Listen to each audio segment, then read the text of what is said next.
ਸਤਿ ਸ਼੍ਰੀ ਅਕਾਲ। ਤੁਸੀਂ ਜੁੜੇ ਹੋਏ ਹੋ ਪੰਜਾਬੀ ਰੇਡੀਓ USA ਦੇ ਨਾਲ ਤੇ ਪ੍ਰੋਗਰਾਮ ਸਪੈਸ਼ਲ ਰਿਪੋਰਟ ਦੇ ਵਿੱਚ ਤੁਹਾਡਾ ਸਾਰਿਆਂ ਦਾ ਸਵਾਗਤ ਹੈ।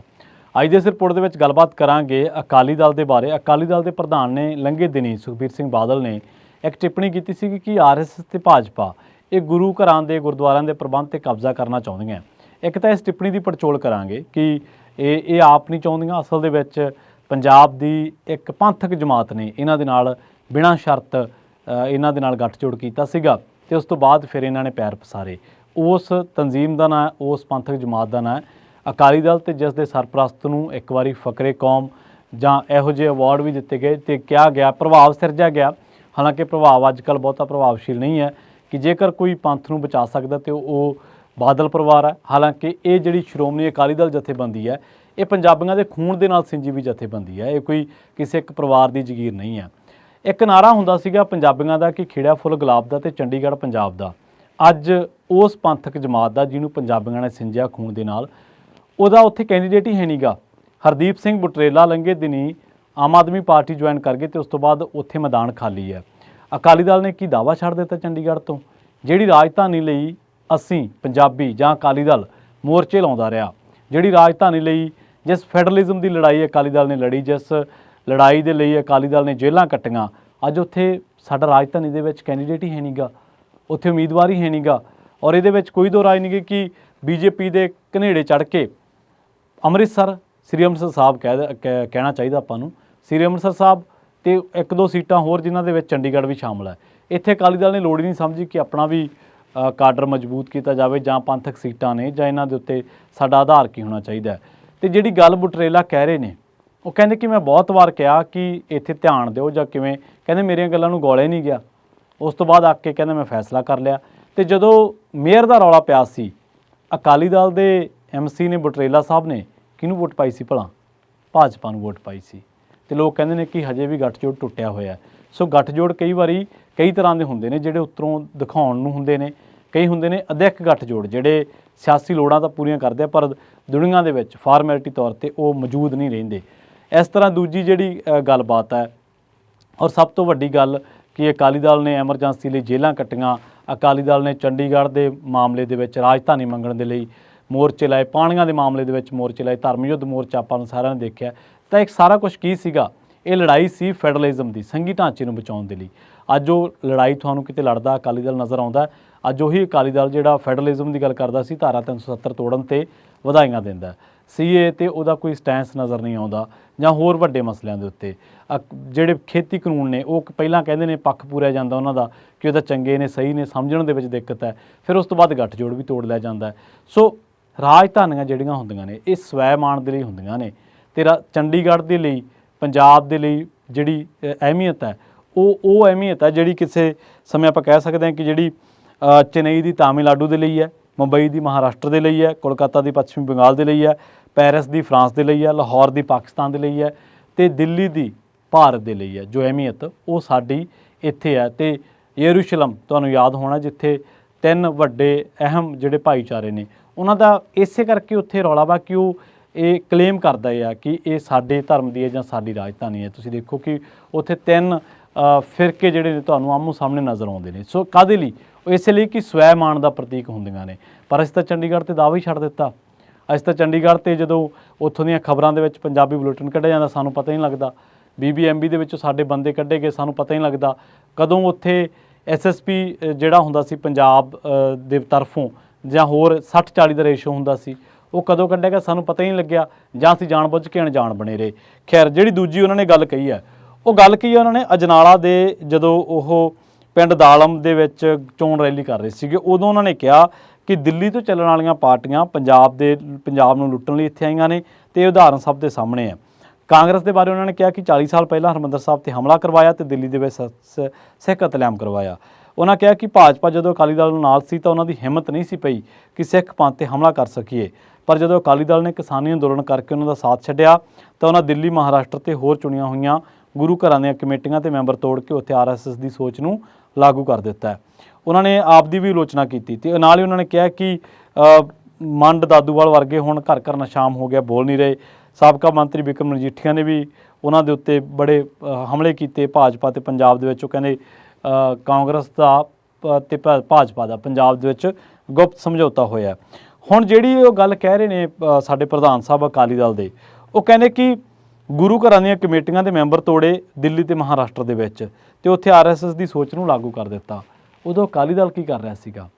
ਸਭ ਤੋਂ ਵੱਡਾ ਸਵਾਲ ਬਾਦਲ ਸਾਹਿਬ ਕਿ ਅਕਾਲੀ ਦਲ ਨੇ ਬਿਨਾਂ ਸ਼ਰਤ ਸਮਰਥਨ ਕਿਉਂ ਦਿੱਤਾ, ਜਦ ਕਿ ਉਦੋਂ ਵੀ ਤਾਂ ਭਾਜਪਾ ਦੇ ਸਾਹਮਣੇ ਕਈ ਮੰਗਾਂ ਰੱਖੀਆਂ ਜਾ ਸਕਦੀਆਂ ਸੀ ਨਾ।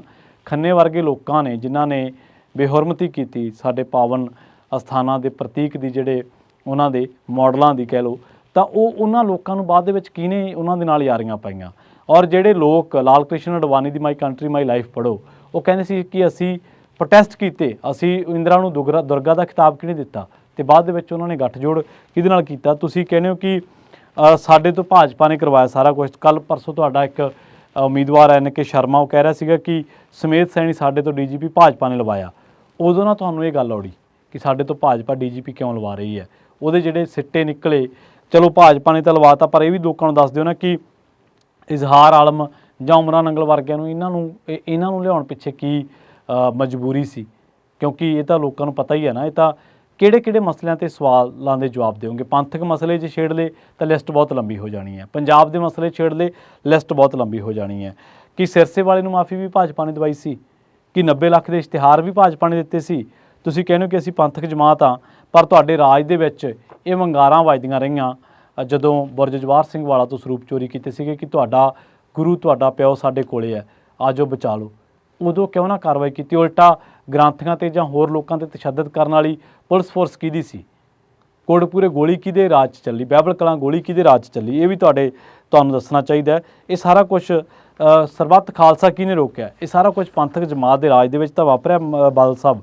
ਤੇ ਅਸਲ ਦੇ ਵਿੱਚ ਜਿਹੜੀ ਹੁਣ ਹਾਲਤ ਆ ਪਤਲੀ ਹੋ ਗਈ ਆ। ਮਾਲਵੇ ਦੇ ਵਿੱਚ ਦੋ ਵੱਡੇ ਪਰਿਵਾਰ, ਢੀਂਡਸਾ ਪਰਿਵਾਰ, ਇਕਬਾਲ ਝੂੰਦਾ ਨੂੰ ਟਿਕਟ ਮਿਲੀ, ਉਹ ਖੁੱਡੇ ਲੈਣ ਲੱਗੇ ਹੋਏ ਨੇ। ਉਹ ਕਹਿੰਦੇ ਕਿ ਅਸੀਂ ਠੀਕ ਹੈ ਵੋਟਾਂ ਪਾ ਦਾਂਗੇ ਪਰ ਪ੍ਰਚਾਰ ਨਹੀਂ ਕਰਨਾ। ਮਲੂਕਾ ਪਰਿਵਾਰ ਨੌ ਭਾਜਪਾ ਦੀ ਟਿਕਟ ਤੇ ਚੋਣ ਲੜ ਰਹੀ ਆ।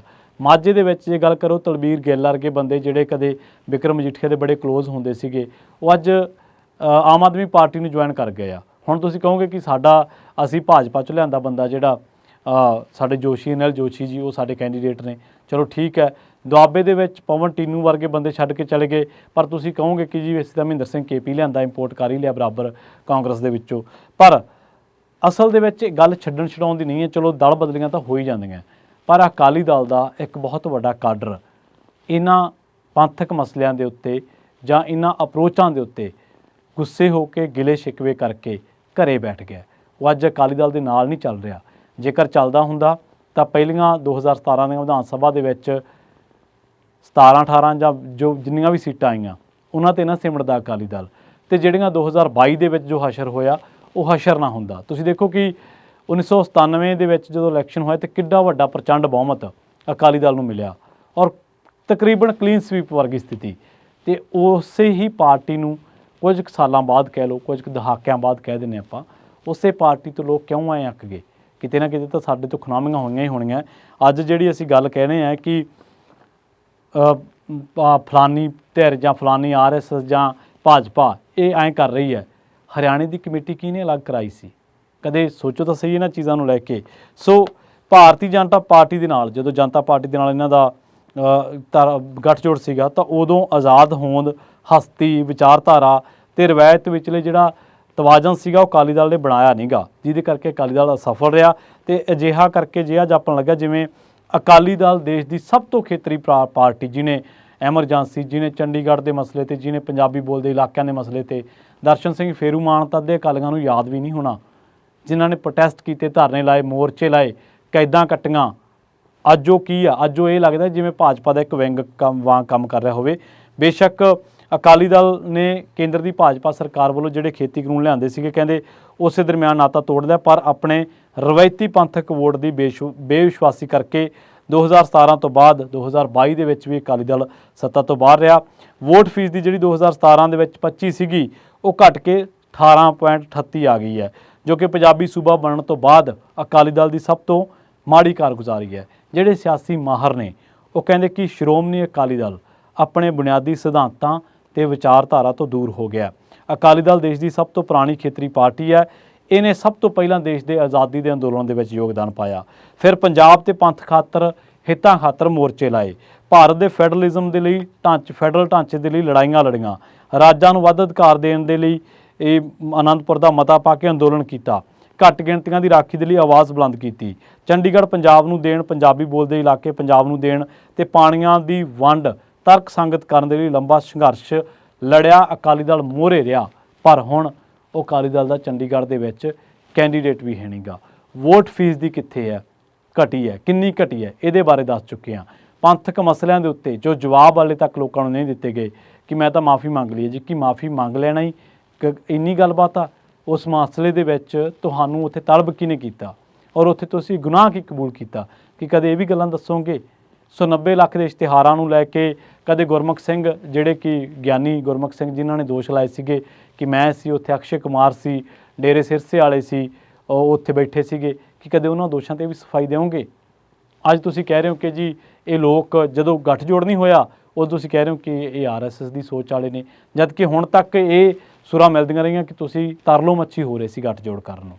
ਸੋ ਕਹਿਣ ਤੋਂ ਭਾਵ ਹੈ ਕਿ ਸਿਧਾਂਤ ਤੋਂ ਭਟਕ ਕੇ, ਵਿਚਾਰਧਾਰਾ ਤੋਂ ਭਟਕ ਕੇ ਤੁਸੀਂ ਇੰਨੇ ਕੁ ਉਸ ਪਾਰਟੀ ਦੇ ਮਗਰ ਲੱਗ ਗਏ ਕਿ ਸਾਡੇ ਕੋਲੇ ਅੱਜ ਈਡੀਐਮ ਵੀ ਹੈ ਨਹੀਂਗਾ। ਪੰਥਕ ਈਡੀਐਮ ਜਿਹਨੂੰ ਕਹਿੰਦੇ ਆ, ਮੁਹਾਵਰਾ ਇੱਕ ਹੁੰਦਾ, ਉਹ ਮੁਹਾਵਰੇ ਤੋਂ ਵੀ ਤੁਸੀਂ ਸੱਖਣੇ ਹੋ ਗਏ ਹੋ।